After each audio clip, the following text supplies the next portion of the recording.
নমস্কার বন্ধুরা, ভোরের আলো রসোই উইথ ব্লগে আপনাদের সবাইকে স্বাগত জানাই। আশা করি সবাই ভালো আছেন। আজকে আবার চলে আসলাম আমি আর একটা অন্য রেসিপি নিয়ে, খেজুরের গুড় দিয়ে খইয়ের মোয়া। এই রেসিপিটা সম্ভবত পুজোর সময়, লক্ষ্মী পুজোতেই সবাই তৈরি করে। তো আমি মনে করলাম যে নতুন খেজুরের গুড় উঠেছে, তো কিছু খইয়ের মোয়াই তৈরি করা যাক।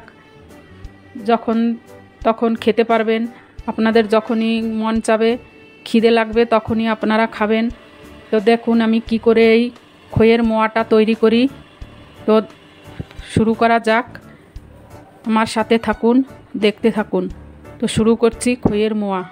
তো খইয়ের মোয়া বানানোর জন্য আমি নিয়েছি নতুন গুড়ের পাটালি, আর নিয়েছি কিছু খই। আমি এখন এই খই দিয়ে আর এই গুড় দিয়ে আমি মোয়া বানাবো। তো প্রথমে আমি গুড়টাকে চাশনির মতো তৈরি করে নেব। দেখুন আমি গুড়টাকে টুকরো করে ভেঙে নিয়েছি। এখন আমি এর মধ্যে দিয়ে দেব 1 বাটি জল।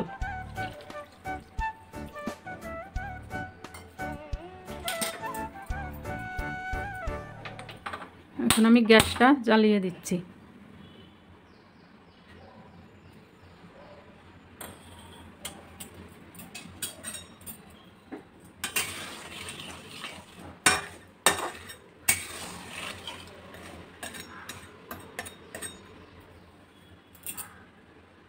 দেখুন গুড়টা আমার গলে গেছে। আমি এখন এটাকে একটু ছেঁকে নেব, কারণ নিচে কোনো নোংরা থাকতে পারে, ওই জন্য আমি এটাকে এখন ছেঁকে নেব।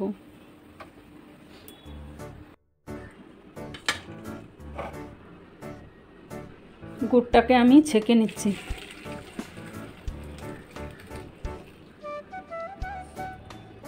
দেখুন এই কড়াইয়েতে কত নোংরা।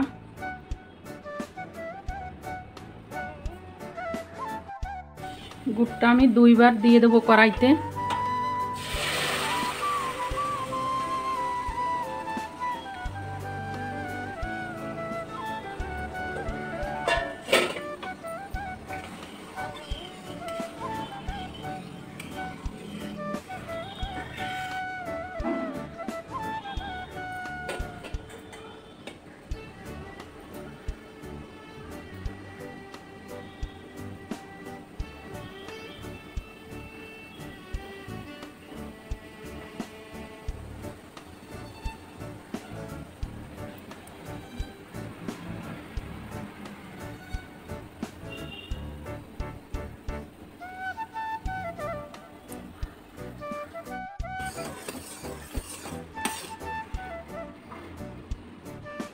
আমার গুড়টা এখনো হয়নি, আর একটু হবে।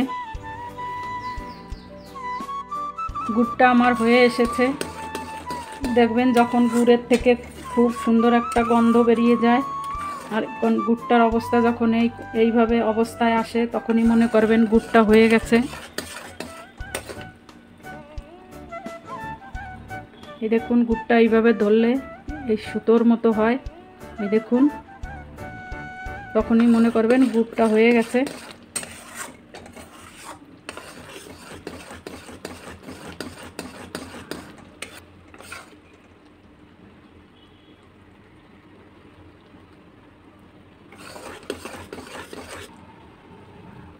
আমার গুড়টা হয়ে গেছে। আমি এখন গ্যাসটা বন্ধ করে দেব। তারপর খইয়ের ওপর অল্প অল্প দিয়ে আমি মোয়াটা বানিয়ে নেব।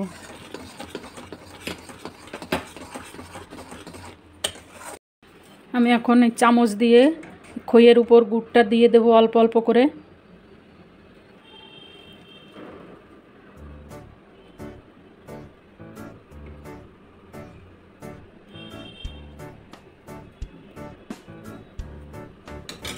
আর এই একটা নিয়েছি, এটা দিয়ে আমি এইভাবে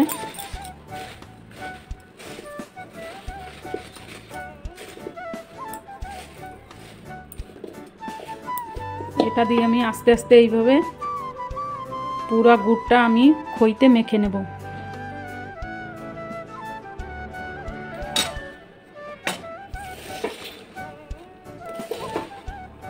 আমার এই কড়াইটা একটু ছোট হয়ে গেছে।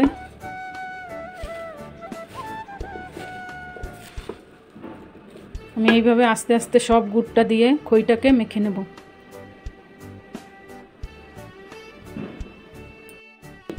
দেখুন আমি খইটাকে পুরো গুড় দিয়ে মেখে নিয়েছি। আমি এখন মোয়া বানিয়ে নেব।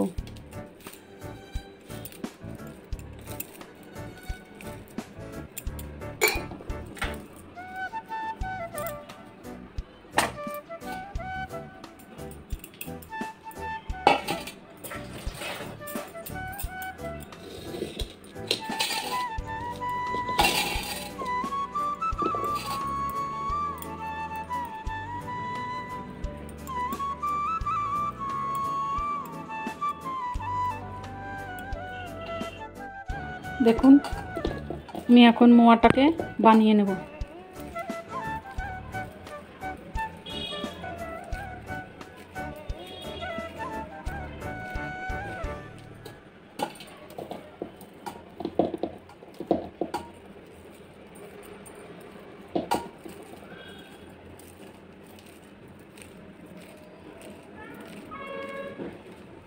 দেখুন এইভাবে যেমন আপনারা মুড়ির মোয়া বানান ঠিক সেইভাবেই বানাবেন।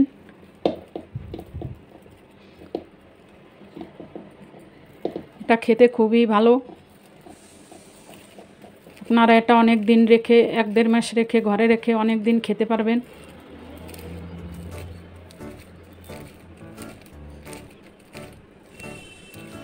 আমি একে একে এইভাবে পুরো মোয়াগুলো বানিয়ে নেব।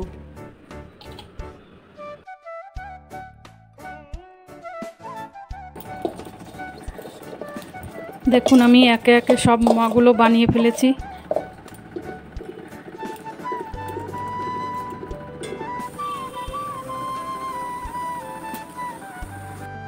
এই দেখুন কেমন হয়েছে মোয়া। তো আপনাদেরও যদি ভালো লাগে তো আপনারা এইভাবে মোয়া দিয়ে, এই মুড়ি দিয়ে, খই দিয়ে মোয়া বানিয়ে খেতে পারেন। শীতের সময় এখন খেজুরের গুড় আসবে, খেজুরের গুড় দিয়ে, আখের গুড় দিয়ে আপনারা যেভাবে পারেন বানিয়ে খাবেন। যদি আমার এই রেসিপিটি আপনাদের ভালো লাগে তাহলে লাইক করবেন, শেয়ার করবেন, কমেন্ট করে জানাবেন কেমন হলো। আর সাবস্ক্রাইব করতে আমাকে একদমই ভুলবেন না। তো আজকে আর বেশি সময় নেব না, আবার চলে আসব আর একটা রেসিপি নিয়ে। তো আজকে সবাইকে নমস্কার। সবাই ভালো থাকবেন, সুস্থ থাকবেন এই কামনা করে শেষ করছি। নমস্কার।